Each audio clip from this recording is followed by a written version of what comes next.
ಓಂ ಸೋಂ ಸೋಮಾಯ ನಮಃ. ಓಂ ನಮಃ ಶಿವಾಯ. ಭಂ ಪರಮಾತ್ಮನೇ ನಮಃ. ಪ್ರಿಯ ವೀಕ್ಷಕರೇ, ಚಂದ್ರಗ್ರಹಣದ ಬಗ್ಗೆ ಇದು ಎರಡನೇ ಪಾರ್ಟ್ ವಿಡಿಯೋವನ್ನು ನಾನು ನಿಮಗೆ ತಿಳಿಸ್ಕೊಡ್ತಾ ಇದ್ದೀನಿ. 3 ಮಾರ್ಚ್ 2026 ಮಂಗಳವಾರ, ಪಾಲ್ಗುಣ ಮಾಸ, ಶುಕ್ಲ ಪಕ್ಷ, ಪೌರ್ಣಮಿಯ ದಿನ. ಚಂದ್ರಗ್ರಹಣ ಇವತ್ತು ಆರಂಭ 15:13 ಅಂದರೆ 3:13 PM. ಮಧ್ಯಕಾಲ, ಗ್ರಹಣ ಸ್ಪರ್ಶ ಕಾಲ ಹೇಳಿದೆ. ಮಧ್ಯಕಾಲ ಸಾಯಂಕಾಲ 5 ಗಂಟೆ ಅಂದರೆ 17 ಇಂಡಿಯನ್ ಸ್ಟ್ಯಾಂಡರ್ಡ್ ಟೈಮ್. ಮೋಕ್ಷಕಾಲ ರಾತ್ರಿ 6:47 ಅಂದರೆ 18:47 ಇಂಡಿಯನ್ ಸ್ಟ್ಯಾಂಡರ್ಡ್ ಟೈಮ್. ಗ್ರಹಣ ಕರ್ನಾಟಕದಲ್ಲಿ, ಭಾರತದಲ್ಲಿ, ಅಮೇರಿಕಾದಲ್ಲಿ, ಇರಾನಲ್ಲಿ ಗ್ರಹಣ ಕಂಡು ಬರ್ತಾ ಇದೆ. ಗ್ರಹಣ ಗೋಚರಿಸೋದು, ಗ್ರಹಣ ಗೋಚರಿಸಲಿಲ್ಲ ಅಂದ್ರೂ ಕೂಡ ಗ್ರಹಣ ನಡೆಯೋದು ನಮ್ಮ ಮೇಲೆ ಪ್ರಭಾವ ಬಿದ್ದೇ ಬೀರುತ್ತೆ. ಒಂದೊಂದು ರಾಶಿದು ಕೂಡ ನಾನು ಭವಿಷ್ಯವನ್ನು ತಿಳಿಸಿದ್ದೀನಿ, ಆ ವಿಡಿಯೋವನ್ನು ನೋಡಿ. ಪುಬ್ಬ ನಕ್ಷತ್ರ, ಸಿಂಹ ರಾಶಿ. ಪುಬ್ಬ ನಕ್ಷತ್ರನು ಅಂತ ಹೇಳಲಾಗುತ್ತೆ, ಪೂರ್ವ ಪಾಲ್ಗುಣಿ ನಕ್ಷತ್ರ ಅಂತಲೂ ಹೇಳಲಾಗುತ್ತೆ. ಈ ಶುಕ್ರನ ನಕ್ಷತ್ರದಲ್ಲಿ ಚಂದ್ರಗ್ರಹಣ ಸಂಭವಿಸ್ತಾ ಇದೆ. ಇದೇ ಸಮಯದಲ್ಲಿ ಇರಾನ್, ಇಸ್ರೇಲ್, USA ಯುದ್ಧ ನಡೀತಾ ಇದೆ. ನಾವು ಭಾರತದಲ್ಲಿದ್ದೀವಿ, ಕೂಲಾಗಿದ್ದೀವಿ, ನಮ್ಮ ಮೇಲೆ ಅದರ ಪ್ರಭಾವ ಬೀರಲ್ವಾ?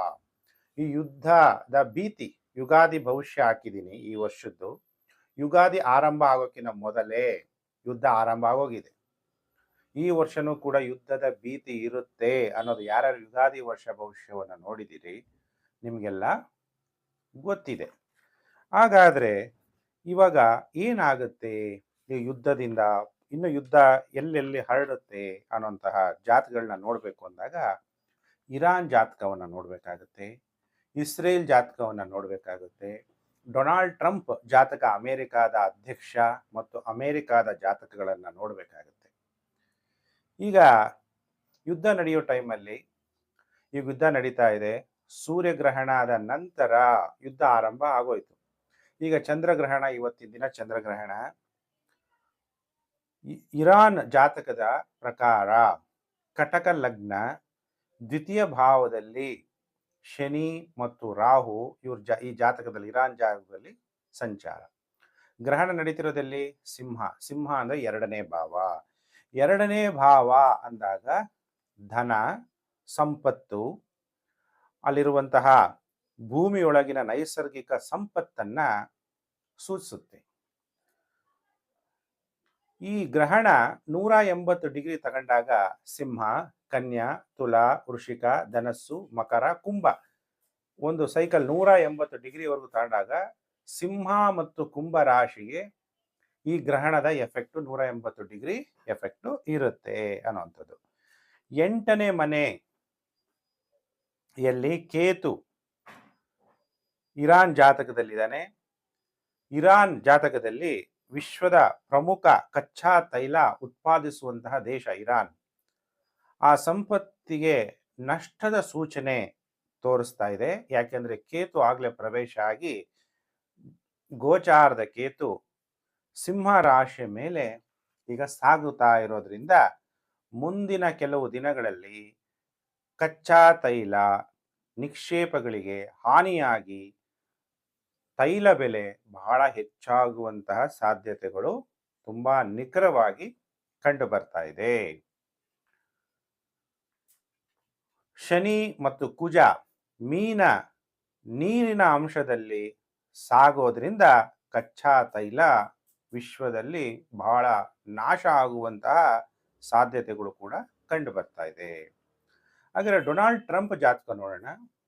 ಅಮೇರಿಕದ ಜಾತಕ ನೋಡಿದಾಗ ಡೊನಾಲ್ಡ್ ಟ್ರಂಪ್ ಜಾತಕ ಬಂದು ಸಿಂಹ ಲಗ್ನದಲ್ಲೇ ಕುಜ, ಅಲ್ಲಿಗ ಕೇತು ಸಂಚಾರ ಆಗ್ತಾ ಇದ್ದಾನೆ.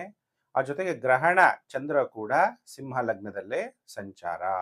ಅಮೇರಿಕಾದ ಜಾತಕ ನೋಡಿದಾಗ ಅಮೇರಿಕಾನು ಕೂಡ ಸಿಂಹ ಲಗ್ನದ ಜಾತಕ. ಹಾಗಾದರೆ ಈ ಬ್ಲಡ್ ಮೂನ್ ಚಂದ್ರಗ್ರಹಣದ ಪ್ರಭಾವ ಡೊನಾಲ್ಡ್ ಟ್ರಂಪ್ ಮೇಲೆ ಪ್ರಭಾವ ಬೀರಿದೆ. ಈಗ ಗೋಚಾರದ ಕುಜ 7ನೇ ಮನೆ ಕುಂಭರಾಶಿಯಿಂದ ಡೊನಾಲ್ಡ್ ಟ್ರಂಪ್ ಮಂಗಳ ವೀಕ್ಷಣೆ ಮಾಡೋದ್ರಿಂದ ಆತುರದ ನಿರ್ಧಾರಗಳು ಡೊನಾಲ್ಡ್ ಟ್ರಂಪ್ ತಗೊಳ್ಳೋದ್ರಿಂದ ಇನ್ನೂ ಅನಾಹುತಗಳು ಹೆಚ್ಚಾಗುವಂಥದ್ದೇ ಕಂಡು ಬರ್ತಾ ಇದೆ. ಹಾಗಾದರೆ ಇರಾನ್ ಜಾತಕದಲ್ಲಿ ಈಗ ಏನಾಗುತ್ತೆ ಮುಂದೆ ಅನ್ನುವಂತಹ ಸೂಚನೆಗಳು. ಇರಾನ್ ಈಗ ಚಂದ್ರಗ್ರಹಣದಿಂದ 6 ತಿಂಗಳು ಬೇರೆ ಲೀಡರ್ ಆಗುವವರೆಗೂ ಆಗಕ್ಕೆ ಟೈಮ್ ತಗೊಳುತ್ತೆ. 6 ಮಂತ್ಸ್ ಚಂದ್ರಗ್ರಹಣದಿಂದ ಇದ್ರ ಪ್ರಭಾವ ಮುಂದಿನ ಚಂದ್ರಗ್ರಹಣದವರೆಗೂ, ಅಂದ್ರೆ ಅಟ್ಲೀಸ್ಟ್ ಒಂದು 6 ತಿಂಗಳು ಇದ್ರ ಪ್ರಭಾವ ಇರುತ್ತೆ. ಅಲ್ಲಿವರೆಗೂ ಇರಾನ್ ಒಳಗಡೆನೆ ಕಲಹಗಳು, ಮತ್ತೆ ಪಕ್ಕದಲ್ಲಿರುವಂತಹ ನೈಬರ್ ಕಂಟ್ರೀಸ್ಗಳಿಂದನೂ ಕೂಡ ತೊಂದರೆ, ಮತ್ತು ಇಸ್ರೇಲ್ ಇಂದನೂ ಕೂಡ ತೊಂದರೆ. ಆದರೆ ಇರಾನ್ ಈ ಸಮಯದಲ್ಲಿ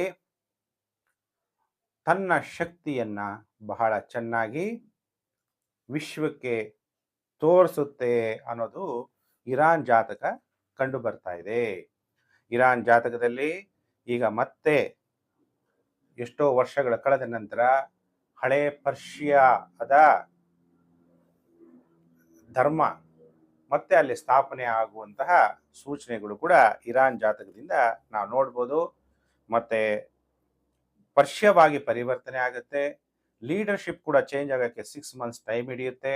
ಅಲ್ಲಿವರೆಗೂ ಕೂಡ ಇದು ಮಿನಿಮಮ್ ಅಂದ್ರೆ 6 ವಾರಗಳ 6 ತಿಂಗಳು ಯುದ್ಧ ಕಂಟಿನ್ಯೂ ಆಗುವಂತಹ ಸಾಧ್ಯತೆಗಳು ಇದೆ. ಇವಾಗ ಇರಾನ್ ಜುಲೈ 2026 ಬೇರೆ ಬೇರೆ ದೇಶಗಳ ಮೇಲೆ ಆಕ್ರಮಣ ಮಾಡುವಂತಹ ಸಾಧ್ಯತೆಗಳು ಕಂಡು ಬರ್ತಿದೆ. ಹಾಗಾದ್ರೆ ಇಸ್ರೇಲ್ ಜಾತಕ ನೋಡಿದಾಗ ಇಸ್ರೇಲ್ ಕನ್ಯಾ ಲಗ್ನ, ಈಗ ಶನಿ ಸಪ್ತಮದಲ್ಲಿದ್ದಾನೆ. 2 ಏಪ್ರಿಲ್ 2026 ಕುಜ ಸಪ್ತಮ ಭಾವಕ್ಕೆ ಸಂಚಾರ ಆಗ್ತಾನೆ. ತೃತೀಯಾಧಿಪತಿ ಮತ್ತು ಅಷ್ಟಮಾಧಿಪತಿಯಾಗಿ ಸಪ್ತಮ ಭಾವದಲ್ಲಿದ್ದು ಅಷ್ಟಮ ಭಾವದಲ್ಲಿರುವಂತಹ ರಾಹುವನ್ನ ಮಂಗಳ ನೋಡೋದ್ರಿಂದ ಇಸ್ರೇಲ್ ರಾಹು ಮಹಾದಶ ಈಗ ನಡೀತಾ ಇದೆ, ಕುಜ ದಶ ಇಲ್ಲ. ಆಗ ಬೇರೆ ಧರ್ಮ ಅಂದ್ರೆ ಮುಸ್ಲಿಂ ದೇಶಗಳೆಲ್ಲ ಇಸ್ರೇಲ್ ಮೇಲೆ ಬಿದ್ದು ಅಥವಾ ಇರಾನ್ನಿಂದ ಅನೇಕ ತೊಂದರೆಗಳು ಕ್ಷಿಪಣಿಯ ದಾಳಿಗೆ ನಲುಗಬೇಕಾಗುವಂತಹ ಪರಿಸ್ಥಿತಿಗಳು ಇಸ್ರೇಲ್ ದೇಶದ್ದು ಕಂಡು ಬರ್ತಾ ಇದೆ. ಇದೆಲ್ಲ ಮೇದಿನಿ ಜ್ಯೋತಿಷ್ಯದ ಪ್ರಕಾರ ಹೇಳ್ತಾ ಇದ್ದೀನಿ, ಅಂದ್ರೆ ಪ್ರಾಪಂಚಿಕ ಭವಿಷ್ಯ. ಹಾಗಾದ್ರೆ ದೇಶ ವಿದೇಶಗಳ ಮಾತು ತಾನು ಹೇಳ್ದಂಗೆ ಕೇಳಬೇಕು ಅನ್ನುವಂಥದ್ದು ಡೊನಾಲ್ಡ್ ಟ್ರಂಪ್ ಜಾತಕ ತೋರಿಸುತ್ತೆ. ಇಡೀ ವಿಶ್ವ ನಾನು ಹೇಳಿದಂತೆ ಕೇಳಬೇಕು, USA ಹೇಳಿದಂತೆ ಕೇಳಬೇಕು ಅನ್ನುವಂತಹ ಮನೋಭಾವ ಯುರೋಪಿಯನ್ ದೇಶದ ಬಗ್ಗೆ ಜನಗಳಿಗೆ, ಇಡೀ ವಿಶ್ವದ ಜನಗಳಿಗೆ ಮತ್ತು ಅಮೆರಿಕದ ಬಗ್ಗೆ ಜನಗಳ ಮೇಲಿರುವಂತಹ ವಿಶ್ವಾಸ ಇದು ಏನಾಗುತ್ತೆ, ಸಮಾಪ್ತಿಯಾಗುತ್ತೆ ಲೀಡರ್ಗಳಲ್ಲಿ. ಅವಾಗ ಮಲ್ಟಿ ಪೋಲರೈಸೇಷನ್ ಆರಂಭ ಆಗುತ್ತೆ. ಅಂದ್ರೆ ಬರೀ ಅಮೆರಿಕಾದೇ ಮಾತು ಕೇಳುವಂಥದ್ದಲ್ಲ, ಈಗ ಬ್ರಿಕ್ಸ್ ಇರ್ಬೋದು, ಹೀಗೆ ಅನೇಕ ಲೀಡರ್ಗಳು ಬೇರೆ ಬೇರೆ ದೇಶಗಳಲ್ಲಿ ಆರಂಭ ಆಗುತ್ತೆ. ಹಾಗಾದ್ರೆ ಭಾರತ ದೇಶಕ್ಕೆ ಸಾಡೆ ಸಾತಿ 2034ಕ್ಕೆ ಸಾಡೆ ಸಾತಿ ಆರಂಭ ಆಗುತ್ತೆ. ಅಂದ್ರೆ ಶನಿ ಕಟಕ ರಾಶಿಗೆ ಆರಂಭ ಆದಾಗ ಭಾರತ ವಿಶ್ವದ ಪವರ್ ಆಗುವಂತಹ ಸಾಧ್ಯತೆಗಳಿದೆ. 2030 ಭಾರತ ಒಂದು ಸೂಪರ್ ಪವರ್ ಆಗಿ ಹೊರಹೊಮ್ಮುತ್ತೆ ಅನ್ನುವಂಥದ್ದನ್ನ ನಾವು ಭಾರತ ದೇಶದ ಜಾತಕಗಳಿಂದ ಕಂಡುಹಿಡಿಬಹುದು. ಈಗ ಭಾರತ ಒಂದು ಕಷ್ಟದ ಸಮಸ್ಯೆಯಲ್ಲಿ ಸಿಲುಕಿಕೊಳ್ಳುವಂತಹ ಸಾಧ್ಯತೆ ಇದೆ. ಅದು ಯಾವುದು ಅಂದ್ರೆ, ಈಗ ಭಾರತ ಇಸ್ರೇಲ್ ಜೊತೆ ಕೈ ಜೋಡಿಸ್ಬೇಕಾ, ಇಸ್ರೇಲ್ ಮತ್ತು USA ಜೊತೆಗೆ, ಅಥವಾ ರಷ್ಯಾ ಜೊತೆಗೆ ಕೈ ಜೋಡಿಸ್ಬೇಕಾ ಅನ್ನುವಂತಹ ಒಂದು ಕ್ಲಿಷ್ಟಕರ ಸಮಸ್ಯೆಯನ್ನ ಭಾರತ ದೇಶ ಅನುಭವಿಸ್ಬೇಕಾಗತ್ತೆ. ಈ 3/3/2026 ಚಂದ್ರಗ್ರಹಣದಿಂದ 6 ತಿಂಗಳು ಡೊನಾಲ್ಡ್ ಟ್ರಂಪ್ ಅಮೆರಿಕದ ಅಧ್ಯಕ್ಷನಿಗೆ ಟೈಮ್ ಚೆನ್ನಾಗಿರಲ್ಲ. ಯಾಕೆ ಅಂದರೆ ಡೊನಾಲ್ಡ್ ಟ್ರಂಪ್ಗೆ ನಡೀತಾ ಇರುವಂಥದ್ದು ಗುರು ಮಹಾದಶೆ ಮತ್ತು ಶುಕ್ರ ಭುಕ್ತಿ. ಇದರಿಂದ ಎಪಿಸ್ಟೈನ್ ಅನ್ನುವಂತಹ ಫೈಲಿಂದ ಮುಚ್ಚಾಕಿ ತನ್ನ ಘನತೆಯನ್ನ ಉಳಿಸಿಕೊಳ್ಳಲು ಎಷ್ಟೇ ಪ್ರಯತ್ನ ಪಟ್ಟರೂ ಇದು ರಾಜನಿಂದ ರಂಕ, ರಂಕನಿಂದ ರಾಜ ಆಗುವಂತಹ ಈ ಘಟನೆಯಿಂದ ತನ್ನ ಸರ್ಕಾರದಲ್ಲಿ ಅಂದರೆ ತನ್ನ ಪಕ್ಷದಿಂದನೇ ಇವರ ಬಗ್ಗೆ ವಿರೋಧ ಭಾವ ವ್ಯಕ್ತವಾಗಿ ತಮ್ಮ ಪೂರ್ಣ ಆಡಳಿತ ಅವಧಿಯಲ್ಲಿ ಒಂದು ಕೆಟ್ಟ ಗುರುತು ಅನ್ನ ಇವರು ನಿಭಾಯಿಸಬೇಕಾಗತ್ತೆ. ತಮ್ಮ ಪಕ್ಷದಿಂದನೇ ಇವರ ಬಗ್ಗೆ ವಿರೋಧ ಅನ್ನೋದು ವ್ಯಕ್ತವಾಗುವಂತಹ ಸಾಧ್ಯತೆಗಳು ಅತಿ ಹೆಚ್ಚಾಗಿ ಕಂಡು ಬರ್ತಾ ಇದೆ. ಈಗ ರಷ್ಯಾ ಕನ್ಯಾ ಲಗ್ನದ ಜಾತಕ ಸಪ್ತಮದಲ್ಲಿ ತೃತೀಯಾಧಿಪತಿ ಮತ್ತು ಅಷ್ಟಮಾಧಿಪತಿಯಾದಂತಹ ಮಂಗಳ ಗ್ರಹ ಸಪ್ತಮದಲ್ಲಿ ರಷ್ಯಾ ಜಾತಕದಲ್ಲಿದ್ದು, ಶನಿ ಬೇರೆ ಗೋಚಾರದ ಶನಿ ಸಪ್ತಮದಲ್ಲೇ ಸಂಚಾರ ಆಗ್ತಾ ಇದ್ದು 2 ಏಪ್ರಿಲ್ 2026 ಮಂಗಳ ಗ್ರಹ ಮತ್ತೆ ಸಪ್ತಮಕ್ಕೆ ಸಂಚಾರ ಆಗೋದ್ರಿಂದ ಯುಕ್ರೇನ್ ಮತ್ತು ರಷ್ಯಾದ ಯುದ್ಧ ಏಪ್ರಿಲ್ ನಂತರ ಇನ್ನೂ ಅತಿ ಹೆಚ್ಚಾಗುವಂತಹ ಸಾಧ್ಯತೆಗಳಿದೆ.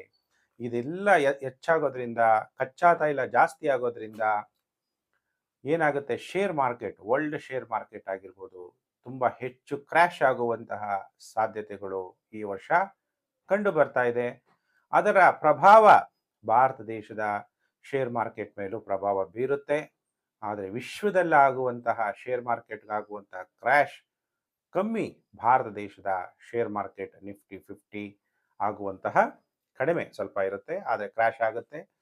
ಎಲ್ಲರೂ ಕೂಡ ಇದನ್ನೆಲ್ಲ ನೋಡಬೇಕಾಗುವಂತಹ ಪ್ರಸಂಗ ಉದ್ಭವ ಆಗುತ್ತೆ ಅನ್ನುವಂತಹ ವಿಚಾರವನ್ನ ಈ ವಿಡಿಯೋದಲ್ಲಿ ನಾನು ನಿಮಗೆಲ್ಲ ತಿಳಿಸಿದ್ದೀನಿ. ವಿಡಿಯೋನ ಹೈಪ್ ಮಾಡಿ ಎಲ್ಲರಿಗೂ ಕೂಡ ವಿಡಿಯೋ ಪಾಯಿಂಟ್ಸ್ ಜಾಸ್ತಿಯಾಗಿ ಎಲ್ಲರಿಗೂ ಕೂಡ ತಲುಪುತ್ತೆ.